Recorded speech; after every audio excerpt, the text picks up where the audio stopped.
Voilà, petite vidéo en début de vidéo. On est le lendemain du jour normalement où aurait dû sortir la vidéo. J'ai fait une petite erreur.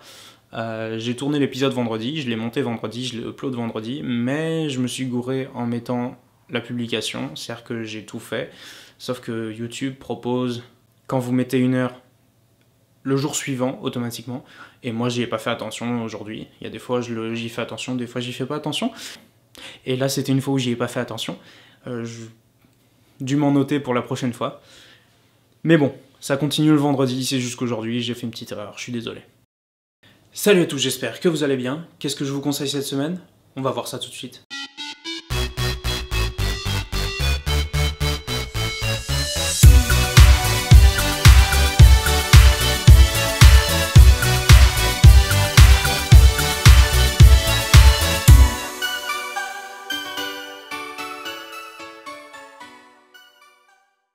Cette semaine, on va parler de Designated Survivor.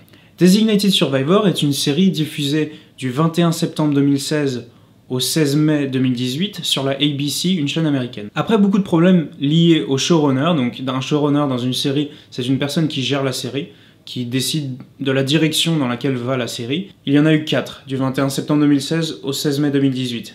4 showrunners, c'est beaucoup pour une série, ce qui a entraîné beaucoup de problèmes de production, ce qui a poussé la ABC à annuler la série. Cependant, ayant reçu de bons retours venant du public, Netflix décide de racheter la série, dont elle était déjà propriétaire des droits de diffusion internationale. C'est pour cela qu'en 2019, on va avoir le droit à une saison 3, produite entièrement par Netflix, et au lieu d'avoir 24 épisodes comme dans les 2 premières saisons, on aura le droit à de 10 à 13 épisodes. Lors du discours de l'État de l'Union, discours qui permet au président de communiquer sur sa politique de l'année précédente et sur celle qu'il va appliquer dans l'année suivante, un attentat frappe le Capitole, dans lequel se tient ce discours. Le président des États-Unis et le vice-président périssent avec l'ensemble du cabinet, ainsi que la totalité des membres du Congrès. À l'exception du secrétaire au logement et au développement urbain, Tom Kirkman, choisi comme étant le survivant désigné, Designated Survivor.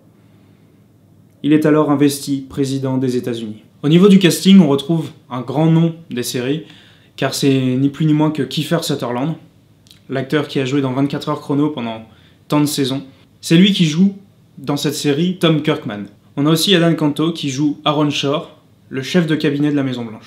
Italia Ricci qui joue Emily Rose, la conseillère spéciale du président. On a aussi la Monica Garrett qui joue Mike Ritter, un agent des services secrets chargé de la protection du président. Aussi Maggie Q qui joue Anna Wells, l'agent du FBI chargé de découvrir ce qui s'est vraiment passé au Capitole ce jour-là.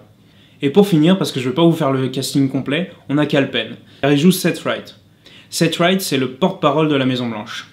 Alors pourquoi Kal Penn est l'un des acteurs les plus intéressants de cette série? Eh bien parce qu'il a non seulement un rôle dans la série, il a aussi un rôle de consultant dans les coulisses, car il a fait partie de l'administration Obama jusqu'en 2010. Car début 2009, on lui offre le poste de directeur associé des relations publiques de la Maison Blanche. Il quitte alors la série Dr House dans laquelle il avait un rôle principal.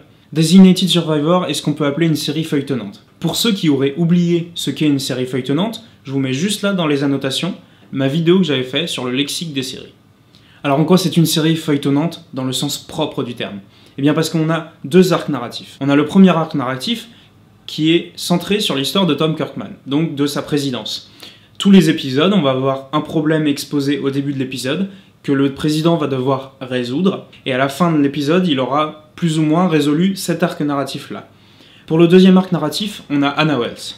On va suivre l'histoire d'Anna Wells, cet agent du FBI qui va tenter de découvrir qui a perpétré l'attentat contre le Capitole des États-Unis. Pour elle, ce sera vraiment son investigation du début à la fin. Et c'est bien pour ça que je vous ai dit que c'était une série feuilletonnante dans le sens propre du terme. Parce qu'on va voir l'évolution du président dans des épisodes bouclés, c'est-à-dire qu'à chaque épisode, vous aurez une intrigue qui sera bouclée à la fin de l'épisode, mais on aura quand même l'évolution du personnage.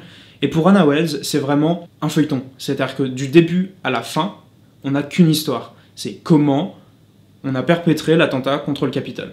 Et ça va se dérouler sur 2 saisons comme ça, enfin sur une saison. Et la deuxième saison, ça va être pareil, on va avoir une autre intrigue sur Anna Wells et les épisodes de Tom Kirkman à la présidence. Voilà, cet épisode se termine, on se retrouve la semaine prochaine pour une nouvelle série, et en attendant, allez binger.